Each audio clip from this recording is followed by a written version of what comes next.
पर है कि हिंदी में कितने वचन होते हैं, तो हिंदी में 2 वचन होते हैं। अगर पूछा जाता है संस्कृत में कितने वचन होते हैं, तो 3 होते हैं। 2 वचन होते हैं, एक वचन बहुवचन ये हिंदी में हो गए, और संस्कृत में साथ तो एक वचन बहुवचन तो होते हैं, लेकिन द्विवचन भी होते हैं। उसके बाद देखिए अगला सवाल कह रहे कि मैं चलती थी, इसमें जो मैं शब्द है ना, मैं, इसका अगर बहुवचन बनाए तो क्या बनाएंगे, तो क्या लिख देंगे, हम चलते थे, है ना, हम चलते थे। तो यहाँ पर मैं की जगह पर सातों क्या आ जाएगा, ऑप्शन नंबर ए हम आ जाएगा। उसके बाद देखिए जो मुश्किल से प्राप्त हो उसके लिए एक शब्द क्या होता है, तो उसको अलभ नहीं, सुलभ नहीं, उसको दुर्लभ कहा जाता है, जो मुश्किल से प्राप्त होता है। अगला देखिए कह रहे कि अवसर के अनुरूप बदल जाने वाले को क्या कहा जाता है, तो अवसर के देखिए यथा स्थितिवादी नहीं कहेंगे, आदर्शवादी नहीं कहेंगे, भाववादी नहीं कहेंगे, अवसरवादी कहा जाएगा। यानी कि अवसर के अनुरूप जो बदल जाए उसको अवसरवादी कहा जाता है। भूमि के अंदर की जानकारी रखने वाले को क्या कहा जाता है साथियों, भूगर्भवेत्ता, पुरातत्ववेत्ता, नृतत्व शास्त्री या भूकंपवेत्ता, मैं कहूंगा उसको भूगर्भवेत्ता कहा जाता है, जो भूमि के अंदर की जानकारी रखता है। अगला देखिए निम्नलिखित में से कौन सा शब्द अरुण का समानार्थी नहीं, यानी कि अरुण के कौन कौन से समानार्थी हैं। अरुण के समानार्थी सूर्य है, सूर्य का सारथी है, कुमकुम है, लेकिन बिंबा फूल नहीं है। ये डिक्टो सवाल कई बार आपसे, इनमें से कौन सा शब्द उच्च का समानार्थी नहीं है, तो उच्च का समानार्थी कौन कौन सा है, देखिए टीला, श्रेष्ठ, बड़ा, उठा हुआ, कहीं ना कहीं साथियों मैं कह सकता हूँ श्रेष्ठ, बड़ा और उठा हुआ ये उच्च के समानार्थी है, लेकिन टीला उच्च का समानार्थी नहीं है। उसके बाद देखिए निम्नलिखित में से कौन सा शब्द कनक का समानार्थी नहीं है, तो कनक के कौन कौन से समानार्थी हैं मुझे बताइए। कनक को हम लोग सोना भी कहते हैं, कनक को हम लोग धतूरा भी कहते हैं, और कहीं ना कहीं गेहूं भी कहते हैं, लेकिन मक्का नहीं कहते, तो आंसर आपका बी होगा। क्रिया के अलावा संज्ञा के लिंग के अनुसार किन शब्दों के रूप परिवर्तित होते हैं, तो किसकी बात चल रही है साथियों, मैं कहूंगा विशेषण की बात चल रही है, यानी कि क्रिया के अलावा संज्ञा के लिंग के अनुसार विशेषण शब्दों के रूप परिवर्तित होते हैं। करके कौवा का स्त्रीलिंग के निर्धारण के लिए क्या किया जाता है, अगर कौवा का स्त्रीलिंग आपको बनाना हो तो आप क्या करेंगे, कौवा के अंत में ई लगा देंगे, मतलब कौवी कर देंगे, नहीं साथियों, कौवा के अंत में आनी लगा देंगे, नहीं साथियों, कौवा के अंत में स्त्री लगा देंगे, नहीं साथियों, कौवा के अंत में, कौवा के पहले मादा शब्द जोड़ देंगे, यानी कि मादा कौवा होगा, कौवे का स्त्रीलिंग शब्द आपको याद रखना है। मंत्री शब्द का लिंग क्या होगा, मंत्री क्या है साथियों, पुल्लिंग है, स्त्रीलिंग है। जैसे कि एक शब्द अगर मैं आपसे कहूं डॉक्टर क्या शब्द है, तो डॉक्टर ना तो मतलब ये स्त्रीलिंग के अंतर्गत भी आता है और पुल्लिंग के अंतर्गत भी आता है, इसलिए इसको क्या कहा जाता है, उभयलिंगी शब्द कहा जाता है, ये उभयलिंगी शब्द हो गया। तो उसी प्रकार मंत्री शब्द जो है ना, ये भी उभयलिंग वाला शब्द है, इसलिए आंसर आपका अगर है ऑप्शन नंबर डी के साथ, तो बिल्कुल करेंगे। अपवाद को छोड़कर वर्णमाला के अक्षरों के नाम किस लिंग में होते हैं, तो किस लिंग में होते हैं साथियों, मैं कह सकता हूं पुल्लिंग में होते हैं साथियों, पुल्लिंग आपका जवाब हो जाएगा, यानी कि जितने भी वर्णमाला में अक्षर हैं वो सारे के सारे क्या है, पुल्लिंग है, कुछ को छोड़कर।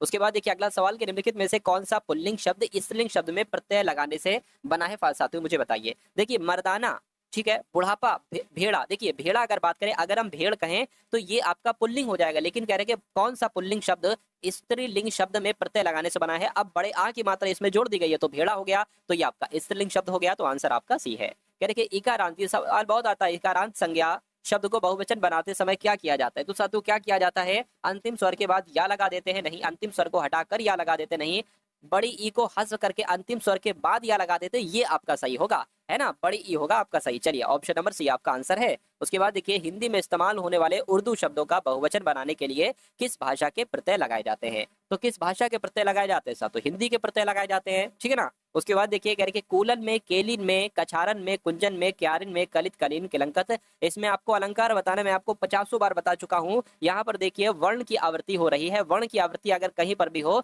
तो वहां पर सातु अनुप्रास अलंकार होता है, अनुप्रास अलंकार आपका जवाब हो जाएगा। उसके बाद देखिए अगला सवाल कह रहे कि माला फेर जुग भया, फिर ना मन का फिर, तो यहाँ पर अगर बात करें कर का, मन का, डारी, दे, मन का, मतलब यहाँ पर मन का 2 बार आया है और 2 बार कोई एक शब्द है तो वहां पर यमक अलंकार होता है, ये ट्रिक भी आप लोग, काव्य की शोभा बढ़ाने वाले धर्मों को अलंकार कहते हैं, बात बिल्कुल सही है। इस उक्ति में प्रयुक्त धर्म शब्द का क्या अर्थ है, फटाफट मुझे बताइए। तो इसमें मतलब क्या है साथियों, इसका मतलब गुण है, गुण आपका जवाब हो जाएगा। अगला देखिए करके तरनी, तनुजा, तट, तमाल, तरुवर, बहुछाय, तो ताता की आवृत्ति हो रही है, अंधाधुन लगा दीजिए, अनुप्रास अलंकार लगा दीजिए आप लोग। कह रहे कि आमरण में कौन सा समास है, मैंने आपको बताया था, किसी भी शब्द में अगर है ना पहला शब्द बड़ा आ जाए, या किसी शब्द में पहला पद प्रति आ जाए, या किसी शब्द में पहला पद अनु आ जाए, तो वहां पर अव्ययी भाव समास होता है, आंसर आपका भी होगा। कह रहे कि द्वंद्व समास में कौन सा पद प्रधान होता है, मैं कहूंगा जैसे कि मैंने यहाँ पर लिखा आज और कल, द्वंद्व समास में पहली बात तो योजक चिन्ह होता है बीच में, और ये दोनों ही पद इस प्रकार प्रधान हो जाते हैं, तो मैं कहूंगा दोनों पद प्रधान होते हैं द्वंद्व समास में, राइट आंसर जिनका ऑप्शन नंबर सी है, तो बिल्कुल करेक्ट है। कह रहे कि सूक्ति शब्द का संधि विच्छेद अगर आप करते हैं तो आप कैसे करते हैं, एक तो उक्ति आ जाएगा, अब सवाल पैदा होता है सामने छोटे ऊ की मात्रा आएगी या सामने बड़े ऊ की मात्रा आएगी, मैं कहूंगा सामने छोटे ऊ की मात्रा आएगी, यानी कि सुधन उक्ति या सुक्ति का संधि विच्छेद हो जाएगा। अगला देखिए नरेश का संधि विच्छेद साथियों क्या होगा, तो नर धन ईश आप लोग याद रखेंगे, और नर धन ईश कहां पर लिखा हुआ है, ये ऑप्शन नंबर डी में लिखा हुआ है, और इसमें कौन सी संधि है साथियों, गुण स्वर संधि है, ये भी आपको मालूम होना चाहिए।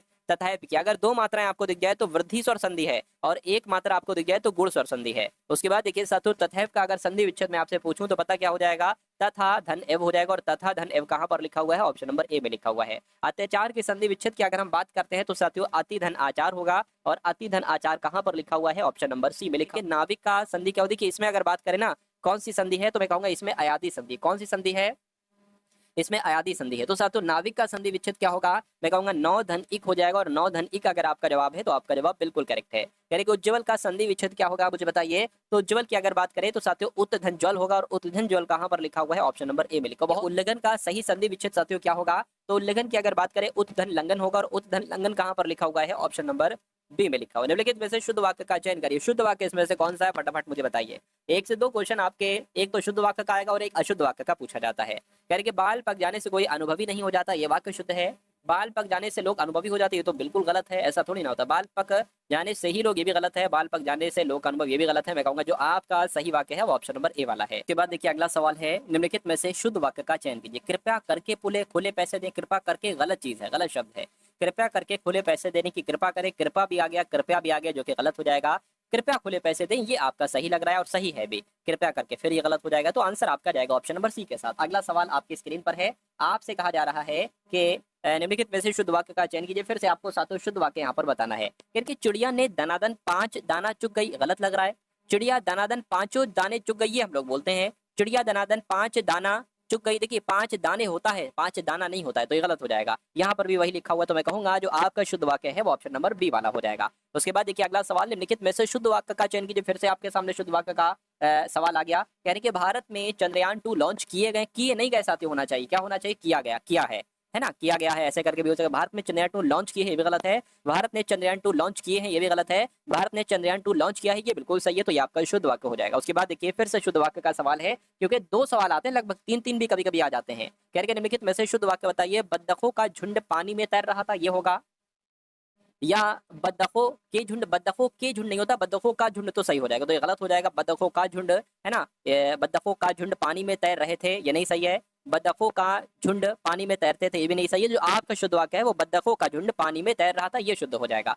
शुद्ध वाक्य बताइए इसमें से। फिर से साथियों कहने के नदियों के पानी को, देखिए पानियों कभी नहीं होता, पानियों कभी नहीं होगा, ये गलत हो जाएगा, देखते ही गलत लगा देना। नदियों के पानी से सिंचाइयां नहीं होगा, सिंचाई होना चाहिए। नदियों के पानी से सिंचाई की जाती है, ये आपका शुद्ध वाक्य हो जाएगा। उसके बाद देखिए आदमी बनाना, इस मुहावरे का मतलब क्या होता है। कहते नहीं भाई मैंने तो तुम्हें आदमी बना दिया, किसी अन्य जीव का आदमी परिवर्तन करना नहीं, आदमी जैसा दिखना नहीं, अच्छा व्यवहार सिखाना या अच्छा व्यवहार सीखने को कहते हैं आदमी बनाना, तो आंसर आपका सी होगा। कह रहे कि आंख खुलना, इस मुहावरे का मतलब क्या होता है भाई, मेरी तो आंख खुल गई। ज्ञान होना, भ्रम में पड़ना, आंख किरकिरा, लज्जा दूर होना, यानी कि आंसर आपका ए होगा, आंख खुलना यानी कि ज्ञान होना। उसके बाद देखिए भारत में किस राज्य में सर्वप्रथम पंचायती राज की शुरुआत की गई है, तो साथियों भारत में कहां पर की गई थी, तो मैं कहूंगा राजस्थान में की गई थी, आंसर आपका भी होगा। संविधान के संशोधन के जरिए भारत में आर्थिक आरक्षण पारित किया गया है। तो एक तरीके से बात करते हैं कौन से संविधान संशोधन की बात चल रही है, मैं कहूंगा साथियों संविधान संशोधन 103 की बात चल रही है, ये आपका जो होगा वो बिल्कुल सही और सटीक जवाब हो जाएगा। उसके बाद देखिए अगला सवाल है कि किस वर्ष में संविधान का संशोधन सबसे पहले किया गया था, तो 1951 में किया गया था संविधान का संशोधन। निम्नलिखित में से कौन ग्राम पंचायत की सबसे पहली महिला सरपंच बनी, ये सवाल आपसे परीक्षा में पूछा जाता है, और इनका नाम छवि राजावत है, और छवि राजावत ग्राम पंचायत की सबसे पहले महिला सरपंच बनी थी। भारत का सर्वप्रथम डिजिटल पंचायत वार्ड कहां पर था, तो साथियों पता कहां पर था, केरल में था, यानी कि केरल में सबसे पहले डिजिटल पंचायत वार्ड बनाया गया था। यूरोप में कितने देश हैं, बताइए यूरोप में कितने देश हैं साथियों, ये आपसे यहाँ पर पूछा जा रहा है। तो आप लोग याद रखेंगे साथियों यूरोप में 44 देश हैं। कितने देश हैं साथियों, 44 देश हैं। अच्छा अगर बात करते हैं एशिया महाद्वीप की, जिसमें अपना देश भारत भी है, तो इसमें कितने देश हैं साथियों, इसमें अगर बात करें 48 देश हैं, ये बात भी आपको याद रखना है। संयुक्त राष्ट्र के, यूनाइटेड नेशन के अनुसार मैंने आपको बताई है दोनों चीजें। महात्मा गांधी दक्षिण अफ्रीका में किस वर्ष में पहुंचे थे, तो मैं कहूंगा 1893 में पहुंचे थे, बिल्कुल सही जवाब 1893 में ही पहुंचे थे। उसके बाद देखिए भारतीय संविधान का जो अनुच्छेद 48 है, ये भारत सरकार को अधिदेश देता है, क्या अधिदेश देता है, कि मादक द्रव्यों के सेवन पर रोक लगाए, पिछड़े वर्गों के शैक्षिक एवं आर्थिक हितों का संवर्धन करे, पर्यावरण की रक्षा और विकास करे, या गाय एवं बछड़ों के वध पर रोक लगाए। बिल्कुल सही साथियों, अनुच्छेद 48 भारत सरकार को अधिदेश देता है कि वो गाय एवं बछड़ों के वध पर रोक लगाए। उसके बाद देखिए क्रांति से भारत विश्व का सबसे बड़ा दुग्ध उत्पादक देश बन गया है। तो यहाँ पर अगर बात करते हैं साथियों श्वेत क्रांति, यहाँ पर एक खाली जगह होगी, यहाँ पर साथियों श्वेत क्रांति आएगा। क्यों, क्योंकि श्वेत क्रांति से ही तो भारत जो है ना ये विश्व का सबसे बड़ा दुग्ध उत्पादक देश बन गया है। उसके बाद देखिए उत्तर प्रदेश में जूट मिल कितने हैं, तो उत्तर प्रदेश में जूट मिल कितने हैं साथियों, 3 जूट मिल हैं,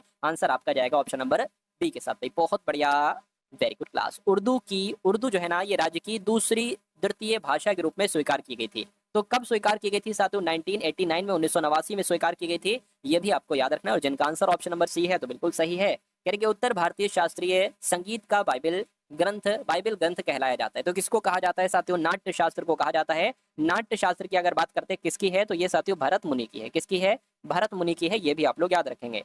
भारतीय हरित क्रांति के दौरान निम्नलिखित में से किन अनाजों का अत्यधिक उत्पादन किया गया था? तो किसकी बात चल रही है साथियों? गेहूं और चावल की गई थी ज्यादा उत्पादन। तो ऐसा कहां पर लिखा हुआ है? ऐसा आपका ऑप्शन नंबर सी में लिखा हुआ है। नेक्स्ट नंबर का सवाल आपकी स्क्रीन पर है। कहने के उत्तर प्रदेश राज्य की पारंपरिक अर्ध ऐतिहासिक कहानियों एवं गाथा गीत का नृत्य नाटक है। तो किसकी बात चल रही है? यानी कि किसमें किसमें साथियों मैं कहूंगा स्वांग की अगर बात करते हैं, स्वांग आपका जो नृत्य है ये उत्तर प्रदेश राज्य की पारंपरिक अर्ध ऐतिहासिक कहानी एवं गाथा गीत का नृत्य नाटक है, स्वांग नृत्य। ये जयप्रकाश नारायण सत्याग्रही के रूप में चुने जाने वाले पहले व्यक्ति थे और उन्होंने भूदान आंदोलन की नींव भी रखी थी। मैं कहूंगा नहीं, भूदान आंदोलन का जिक्र आए तो विनोबा भावे का नाम सबसे पहले आ जाएगा, क्योंकि विनोबा भावे सत्याग्रही के रूप में चुने जाने वाले पहले व्यक्ति थे और उन्होंने भूदान आंदोलन की नींव भी रखी थी। उसके बाद देखिए, भारतीय संविधान की कौन सी अनुसूची में संघ और राज्यों के बीच अधिकारों एवं कार्यों के आवंटन से संबंधित सूची दी गई है? तो अगर बात करते हैं साथियों सातवीं अनुसूची की, तो सातवीं अनुसूची में संघ और राज्यों के बीच अधिकार एवं कार्यों के आवंटन से संबंधित सूची दी गई है। आपको याद रखना है, राष्ट्रपति के अध्यादेश निर्गत करने की शक्ति प्रेरित है। तो ये साथियों भारत सरकार अधिनियम 1935 की बात चल रही है। इसमें ही साथियों राष्ट्रपति का अध्यादेश निर्गत करने की शक्ति प्रेरित है। इससे ही उत्तर प्रदेश का एक छोटा सा शहर अपनी लाल मिट्टी के सजावटी बर्तनों के लिए जाना जाता है। तो वो छोटा सा शहर कौन सा है? मैं कहूंगा चुनार वो छोटा सा शहर है जो कि यूपी का है और ये शहर अपनी लाल मिट्टी के सजावटी बर्तनों के लिए जाना जाता है। उसके बाद देखिए, नृत्य और संगीत की एक शैली से संबंधित लखनऊ घराने का दूसरा नाम क्या है? तो लखनऊ घराने का दूसरा नाम आपसे पूछा जा रहा है, पूरब घराना भी कहा जाता है साथियों लखनऊ। अब साथियों देखिए, अगर बात करते हैं ना तो मूल विधि भी तो आपके लिए इंपॉर्टेंट है। तो मूल विधि के भी साथियों क्वेश्चन यहाँ पर आपको देखने को मिलेंगे। यानी कि भारतीय दंड संहिता की धारा 375 और धारा 376 के विषय में, यानी कि किस विषय में है साथियों, ये आपसे यहाँ पर पूछा जा रहा है। तो खतरनाक हथियारों का उपयोग कर स्वेच्छा से चोट पहुंचाने से संबंधित है? नहीं। अप्राकृतिक अपराध? नहीं साथियों। बलात्कार सहित दूसरे यौन अपराधों से संबंधित है, धारा 375 और 76। इसलिए जवाब आपका ऑप्शन नंबर सी के साथ ही जाएगा। उसके बाद देखिए, निम्नलिखित में से कौन सा देश भारतीय चाय का सबसे बड़ा आयातक है? तो भारतीय चाय का सबसे बड़ा आयातक देश कौन सा है साथियों? मैं कहूंगा रूस देश है। तो रूस देश आपके सवाल का बिल्कुल सही जवाब है। कह रहे वर्ष में, कौन से वर्ष में कोलकाता के पास हुगली नदी पर रिसड़ा में पहली जूट मिल स्थापित की गई थी? ये सवाल आने वाला सवाल है। तो मैं कहूंगा 1855 में कोलकाता के पास हुगली नदी पर रिसड़ा में पहली जूट मिल की स्थापना की गई थी। एशिया का सबसे बड़ा मसाला बाजार निम्नलिखित में से किसे कहा जाता है? तो किसे कहा जाता है साथियों? नई दिल्ली का खारी बावली की अगर बात करें, इसको एशिया का सबसे बड़ा मसाला बाजार के रूप में जाना जाता है। खाना बनाते समय निम्नलिखित में से कौन से विटामिन अत्यधिक ताप के कारण आसानी से नष्ट हो जाते हैं? तो मैं कहूंगा विटामिन सी आसानी से नष्ट हो जाते हैं। उसके बाद देखिए, वस्तु एवं सेवा कर यानी कि जीएसटी, ये 1 जुलाई को पेश किया गया, लेकिन वर्ष कौन सा था? तो मैं कहूंगा वर्ष 2017 का था। इसलिए राइट आंसर अगर आपका है ऑप्शन नंबर सी के साथ तो बिल्कुल करेक्ट है। सवाल रीजनिंग का है। कह रहे कि सबसे पहले 27 है, उसके बाद 64 है, उसके बाद कौन सा नंबर यहाँ पर आएगा और उसके बाद 216 ही आना चाहिए। देखिए, अगर हम लोग थोड़ा सा देखें तो ये मुझे 3 का क्यूब लग रहा है और ये 4 का क्यूब लग रहा है और ये साथियों 6 का क्यूब लग रहा है। तो यहाँ पर 3 4 जाहिर सी बात है 5 आना चाहिए। 5 का क्यूब कितना होता है? 125 होता है। क्या 125 यहाँ पर है? मैं कहूंगा बिल्कुल 125 है, ऑप्शन नंबर बी वाले में है। उसके बाद देखिए, अगला सवाल साथियों सबसे पहले 100 है, फिर 121 है, फिर 144 है और अगला नंबर साथियों यहाँ पर क्या होगा मुझे बताइए। देखिए, अगर बात करते हैं ये 10 का अब स्क्वायर आ गया, ये 11 का स्क्वायर आ गया, ये 12 का स्क्वायर आ गया, तो 13 का स्क्वायर की अगर बात करें तो 13 गुणा 13 कितना होता है? 169 होता है। तो 169 क्या कहीं ऑप्शन में है? मैं कहूंगा बिल्कुल ऑप्शन में, ऑप्शन नंबर ए वाले में है। नेक्स्ट नंबर का सवाल भी आपके सामने आ चुका है। कह रहे कि सबसे पहले 5 है, उसके बाद 25 है, फिर 61 है और फिर 113 है और फिर साथियों 181 है, उसके बाद क्या है 266 है और उसके बाद साथियों 365 है। अब इसमें आपको क्या बताना है? इसमें आपको ये बताना है कि इसमें से गलत पद कौन सा है, गलत नंबर कौन सा है। देखिए, अगर हम साथियों यहाँ पर 5 में 20 बढ़ा देंगे तो 25 हो जाएगा। अब 25 में साथियों कितना बढ़ाएं? तो मान लीजिए 11 हो गया, 11 में से 5 घटेगा, कितना बचेगा? 6 बचेगा। ये 5 हो गया, 5 में से 2 जाएगा, 3 बचेगा, यानी कि 36 हो गया। अब 61 में कितना बढ़ा? 113 हो गया, या 113 में से 61 माइनस कर लीजिए, 3 में से 1 जाएगा, 2 बचेगा, 11 में से 6 जाएगा, 5 बचेगा, 52 आ गया। ठीक है, कोई दिक्कत नहीं। अब 113 से 181 हुआ, 181 में से 113 घटाइए तो मान लीजिए 11 हो गया। हासिल कर लिया या 8 में से, और ये 17 हो जाएगा। फिर तो 11 में से 3 जाएगा तो 8 बचेगा। ये 17 हो गया, 17 में से 11 जाएगा, 6 बचेगा, 68 आ गया। 6 में से 1 जाएगा, 5 बचेगा और ये साथियों 26 में से 18 जाएगा, कितना? 8 बचेगा। ठीक है ना। उसी प्रकार सातों यहाँ पर अगर बात करें 5 में से 6 जा नहीं सकता, 15 में से 6 जाएगा तो 9 बचेगा, ये 35 हो गया। अब यहाँ पर सातों 9 बचेगा। अब यहाँ पर एक काम आप और कर सकते हैं, वो क्या कर सकते हैं मैं आपको बता रहा हूँ। देखिए 20 में से अगर हम कितना बढ़ाएं 36 हो जाए तो मैं कहूँगा 16 बढ़ाएं। 36 में कितना बढ़ाएं, है ना, देखिए ये 12 हो गया, 12 में से 6 गया तो 6 बचा, ये 4 हो गया, एक, यानी कि 36 में भी 16 बढ़ाया गया है और इसमें भी 8 में से 2 6 और फिर 6, यानी कि 16 बढ़ाया जा रहा है। अब मुझे हमारा चीज जो है वो मिल चुकी है, ठीक है ना। अब इसमें क्या साथियों 16 बढ़ाएं, तो अगर इसमें 68 पे 16 बढ़ाते हैं, 6 और 8 कितना हो जाएगा साथियों, 14 हो जाएगा, 14 का 4 हाथ से लगा, 1 7 8, यानी कि यहाँ पर 84 आ गया है, सॉरी 85 आया है, 84 आना चाहिए। तो मैं कहूंगा गलत कौन सा होगा साथियों, गलत की अगर साथियों बात करते हैं तो गलत आपका ये वाला होगा, है ना, क्योंकि 181 में 85 नहीं बल्कि 84 जोड़ना है, तो यहाँ पर साथियों 265 आना चाहिए मेरे हिसाब से। 266 नंबर गलत है, तो 266 कहाँ पर लिखा हुआ है, ऑप्शन नंबर डी वाले में लिखा हुआ है। उसी प्रकार उसके बाद देखिए बहुत तेजी के साथ साथ देखना है सवालों को, ठीक है ना। चलिए तो अब बात करते हैं 1ZA के बाद है 3YB और उसके बाद 6XC और फिर 10WD। उसके बाद आपको बताना है यहाँ पर 3 कौन से हैं। देखिए सबसे पहले 1 से 3 हुआ, 3 से 6 हुआ, 6 से 10 हुआ, तो 10 से क्या हो जाएगा, सबसे पहले 2 बढ़ाया गया, फिर 3 बढ़ाया गया, फिर 4 बढ़ाया गया, तो 5 बढ़ाएंगे, यानी कि यहाँ पर 15 आ जाएगा। अब देखिए ए से बी हुआ, बी से सी हुआ, सी से डी हुआ, तो डी से क्या हो जाएगा, ई हो जाएगा। देखिए 15 और ई कहाँ पर लिखा हुआ है, 15 ई, एक तो यहाँ पर लिखा हुआ है, एक यहाँ पर लिखा हुआ है, कोई दिक्कत नहीं। जेड से वाई हुआ, एक घटाया गया, है ना, फिर एक घटाया गया और फिर एक घटाया गया, तो एक घटाओगे मेरे हिसाब से वी आ जाएगा। तो 15 वी कौन से ऑप्शन में लिखा हुआ है, ऑप्शन नंबर डी में लिखा हुआ है, तो जिनका आंसर यहाँ पर ऑप्शन नंबर डी के साथ है, तो बिल्कुल सही है। आपसे यहाँ पर कहा जा रहा है कि ब्यूटीफुल शब्द का दर्पण प्रतिबिंब क्या होगा, यानी कि अगर मान लीजिए साथियों यहाँ पर एक दर्पण रख दिया जाए तो ये कैसा दिखेगा। मैं आपको कई बार बता चुका हूँ, जो सबसे अंत में होता है वो सबसे पहले आ जाता है और जिसका मुंह दाएं तरफ होता है उसका मुंह बाएं तरफ हो जाता है। बस इतनी सी बात आपको ध्यान रखना है। एल ऐसे बनेगा, यू जैसा वैसे बनेगा, एफ का मुंह इधर है तो इधर हो जाएगा, आई जैसा वैसे बनेगा, टी जैसा वैसे बनेगा, यू जैसा वैसे बनेगा, ए जैसा वैसे बनेगा, ई का मुंह सिर्फ इधर हो जाएगा और बी का मुंह इधर हो जाएगा। ऐसा कौन से ऑप्शन में आपको दिख रहा है साथियों, मुझे बताने की कोशिश आप लोग यहाँ पर करिए। तो ऐसा तो मुझे कहीं पर नहीं दिख रहा है, नहीं दिख रहा है, कोई दिक्कत नहीं, ऑप्शन में टाइपिंग मिस्टेक हो सकती है। जो मैंने तरीका आपको बताया बस वही आप लोग ध्यान रखेंगे। यानी कि बहरे बालक प्राय गूंगे होते हैं, यानी कि जो बहरे हैं कि जो सुन नहीं सकते वो बोल भी नहीं सकते, है ना, वो गूंगे होते हैं। वो बोल, जो सुन नहीं सकते वो बोल नहीं सकते। ऐसा क्यों होता है, कान और गला संबंधित होता है ना, या बालक बोलना सुनकर ही सीखता है। देखिए बात तो बिल्कुल सही है, बालक बोलेगा सुनकर ही बोलेगा, है ना, सुनकर ही तो बोलेगा। तो कुल मिला के बहरे बालक गूंगे होते हैं, क्यों, क्योंकि बालक बोलना सुनकर ही तो सीखता है। आंसर आपका ऑप्शन नंबर बी होगा। उसके बाद देखिए अगला सवाल आपकी स्क्रीन पर है, आपसे कह रहे कि 50 छात्रों को एक कक्षा में मतलब एक कक्षा में 50 छात्र हैं, 18 ने संगीत लिया है, 26 छात्रों ने कला ली है और 2 लोग ऐसे हैं जिन्होंने कला और संगीत दोनों लिया है।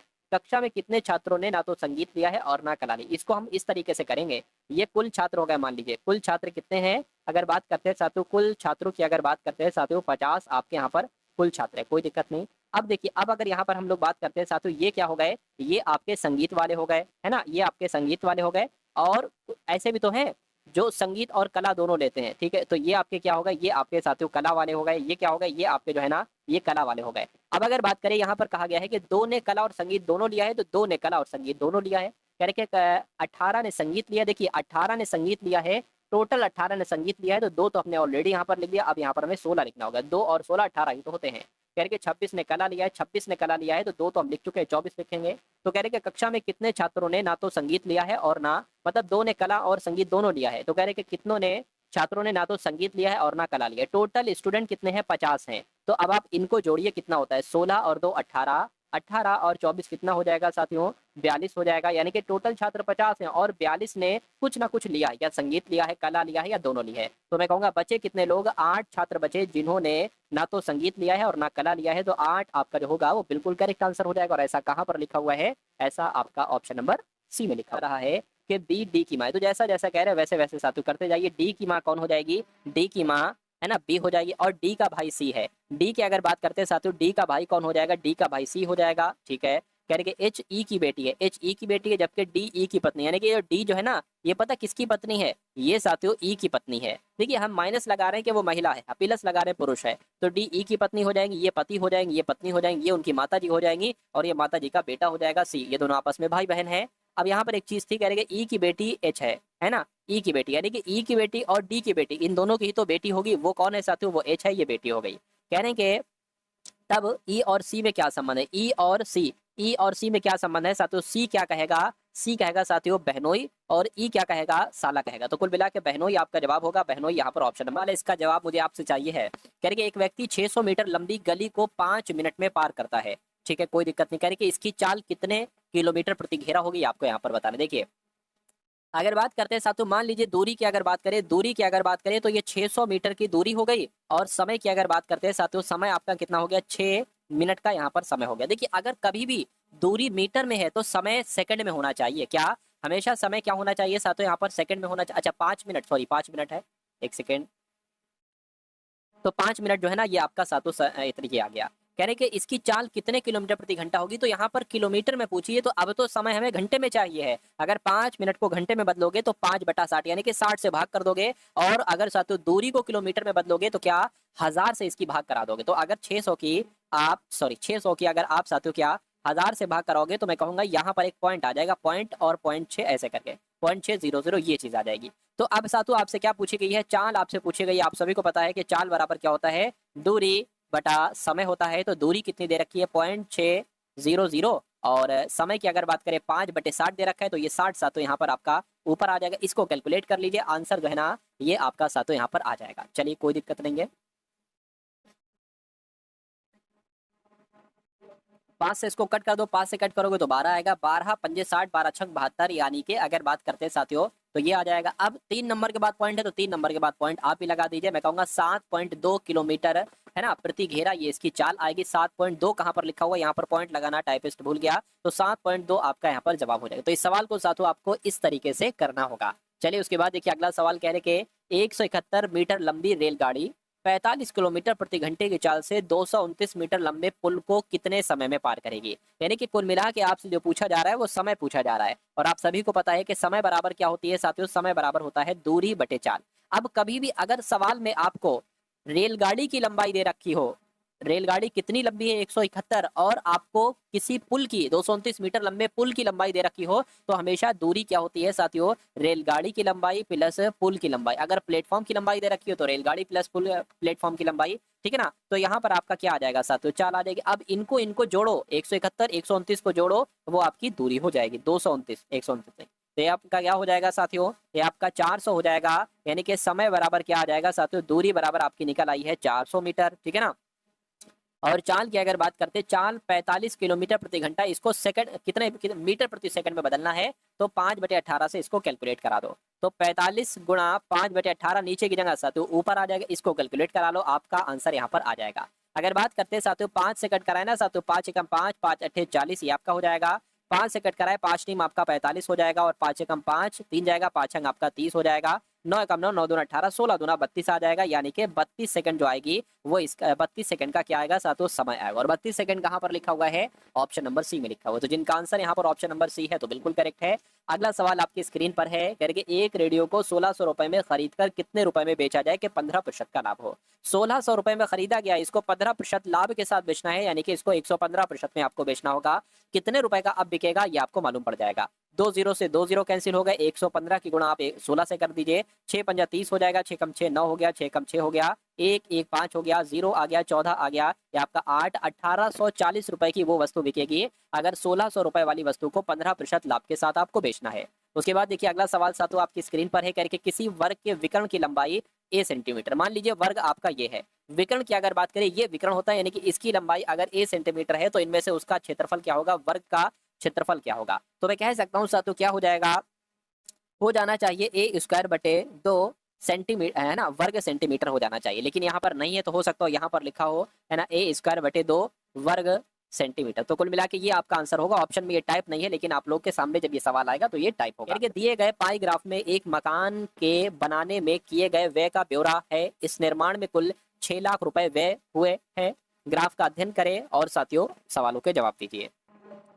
तो ये 39 40 साथियों कुछ नहीं है, ठीक है ना। चलिए अब यहाँ पर अगर बात करें, कह रहे कि अगर इस पूरे मकान के निर्माण में 6 लाख रुपए खर्च हुए हैं, जैसे कि इस्पात पर अगर बात करें तो 54 डिग्री खर्च हुआ है। अब ये डिग्री में, यानी कि टोटल जो अगर बात करते हैं ये 360 डिग्री है, और 54 डिग्री ईंटों पर, 54 डिग्री सीमेंट पर, 72 डिग्री। कोई दिक्कत नहीं, हम सवाल की तरफ बढ़ते हैं। ये बात आप लोग ध्यान रखेंगे, जो कुल राशि खर्च हुई है साथियों वो कितनी खर्च हुई है, वो 6 लाख रुपए खर्च हुई है। कह रहे अब देखिए इस सवाल को करना कैसे होता है। सीमेंट अगर ये आपका डिग्री में दे रखा हो, प्रतिशत में दे रखा हो तो ज्यादा दिक्कत नहीं होती, लेकिन डिग्री वाला अगर सवाल आता है तो बच्चा फंसता है। सीमेंट के मद पर किए गए व्यय की धनराशि कितनी है? सीमेंट पहले ढूंढिए, सीमेंट कहां पर है? सीमेंट यहाँ पर है। सीमेंट के मद पर व्यय की गई धनराशि 72 डिग्री है। सबसे पहले अगर हमें साथियों 6 लाख रुपए का 72 डिग्री निकालना होगा, तो 72 डिग्री निकालना होगा 72। अब जब आप इसको जोड़ोगे ना साथियों, मेरे ख्याल से क्या ये 360 डिग्री निकल कर आएगी। तो 72 डिग्री निकालना है तो 72 बटे 360, 360 आपको हमेशा रखना है। तो इसको कैलकुलेट करा लीजिए, 36 से कम 36, 36 दूना 72, 6 दूना क्या हो जाएगा साथियों 12 हो जाएगा, और 4 जीरो यहाँ पर साथियों आ जाएगा, यानी कि 1,20,000 कहाँ पर लिखा हुआ है? ऑप्शन नंबर सी में लिखा हुआ। अगला देखिए, कह रहे कि मजदूरी की दर पर व्यय की गई धनराशि निरीक्षण पर व्यय की गई धनराशि से कितनी। पहले मजदूरी की दर निकाल लीजिए, तो कुल राशि कितनी है साथियों, कुल कितना पैसा खर्चा हुआ साथियों 6 लाख। मजदूरी की अगर बात करें, मजदूरी पर 90 डिग्री खर्च हुआ, तो 90 डिग्री साथियों इसका निकालो 360 करके, और फिर आपको क्या निकालना है? फिर आपको साथियों निकालना है एक तरीके से क्या, निरीक्षण पर। निरीक्षण कहाँ पर है? 54 डिग्री खर्च हुआ है, तो 54 डिग्री 54 बटे 360 आपको यहाँ पर निकालना है, फिर इन दोनों का अंतर कर देना है, ठीक है ना। चलिए कोई दिक्कत नहीं है। तो अगर बात करते हैं साथियों 0 से 0, 9 एकम 9, 9 चौक आपका 36 हो जाएगा, 4 से कट करेंगे, 4 एकम 4, 4 पंजे 20, 0 0 0 0, तो ये तो आ गई है 1,50,000। इसकी अगर बात करते हैं 0 से 0 कैंसिल होगा, 6 एकम 6, ठीक है ना, 6 चंग 36 हो जाएगा, और 6 निम आपका 54 हो जाएगा। इधर कितना आ जाएगा साथियों 90,000 आ जाएगा। तो कुल मिला के 150,000 में से 90,000 अगर आप घटाओगे तो कितना घटेगा साथियों 60,000 आ जाएगा। यानी कि कहने का मतलब है कि दोनों पर जो राशि कितनी, यानी कि मजदूरी की मद पर व्यय की गई धनराशि निरीक्षण पर की गई धनराशि से कितनी अधिक है, तो 60,000 अधिक है। 60,000 आपके सवाल का बिल्कुल सही जवाब हो जाएगा। उसके बाद देखिए अगला सवाल कह रहे हैं सीमेंट के मद पर किए गए व्यय की धनराशि कितनी है। तो सीमेंट के मद पर आपको यहाँ पर साथियों बताना है। सीमेंट कहाँ पर लिखा है, देखिए जरा, सीमेंट ये लिखा है 72 डिग्री, यानी कि आपको 6 लाख पहले तो लिख लीजिए, 72 डिग्री का साथियों मान निकालना है 360 डिग्री। तो अगर बात करते हैं साथियों 0 से 0, 36 कम 36 दूना 72, 6 दूना 12, 12 यहाँ पर कुल मिला के आ गया, वही 1,20,000 आएगा, 1,20,000 ऑप्शन नंबर।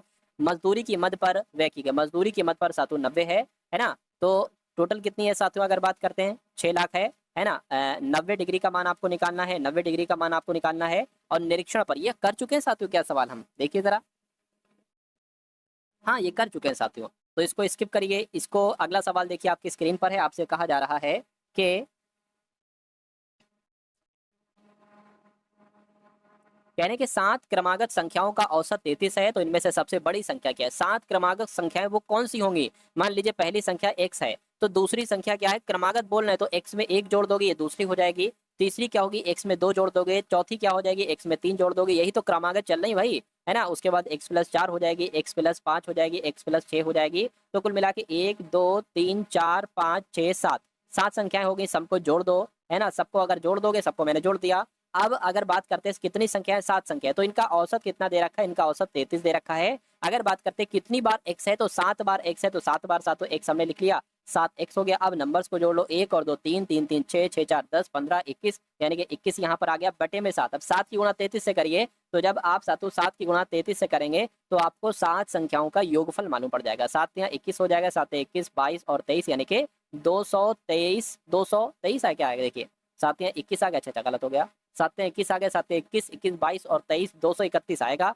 231 यहाँ पर आ जाएगा। अब 21 इसमें से माइनस हो जाएगा, यानी कि 7x बराबर 231 माइनस 21 कितना बचेगा, 7x बराबर साथियों 0 आ गया, और ये आपका 21 आ जाएगा। x बराबर कितना आ जाएगा, 210 बटे 7 आ जाएगा, 7 यहाँ 21 हो जाएगा, x बराबर आपका 30 आ जाएगा। तो सबसे बड़ी संख्या, सबसे छोटी संख्या पूछते तो x बताते जो कि 30 है। कहते दूसरे नंबर की संख्या क्या है, तो x + 1 है, यानी कि 30 + 1 31 हो जाती। लेकिन सबसे बड़ी संख्या x + 6 है, यानी कि 30 + 6 कितना हो जाएगा, 36 हो जाएगा। तो 36 आपके इस सवाल का बिल्कुल सही और सटीक जवाब हो जाएगा। अंतिम सवाल आपकी स्क्रीन पर है साथियों, देखिए कहा जा रहा है कि 35 लीटर एक मिश्रण में दूध और पानी 4:1 के अनुपात में है। यानी कि अगर बात करते हैं दो चीजें यहाँ पर साथियों है, एक दूध है और एक चीज क्या है, पानी है। अगर दूध 4 है तो पानी कितना होगा साथियों, 1 होगा, या इसको ऐसे भी लिख सकते हैं, दूध अगर 4x है तो पानी 1x है। कह रहे कि यदि मिश्रण में 7 लीटर पानी मिला दिया जाता है तो परिणामी मिश्रण में दूध और पानी का अनुपात क्या होगा।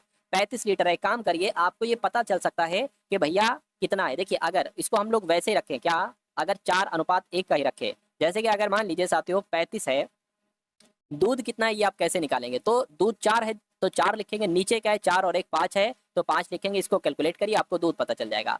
5 7 35 7 चौक 28, यानी कि 28 लीटर दूध है।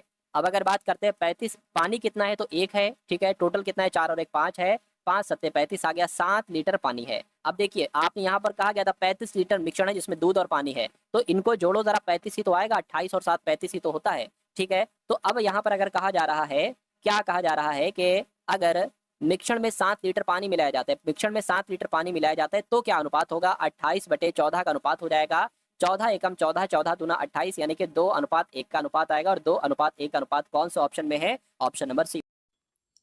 तो दोस्तों ये वीडियो आप लोगों को कैसी लगी कमेंट बॉक्स में ज़रूर बताएं। वीडियो अच्छी लगे तो वीडियो को लाइक करें और चैनल पर नए हैं तो चैनल को सब्सक्राइब करें।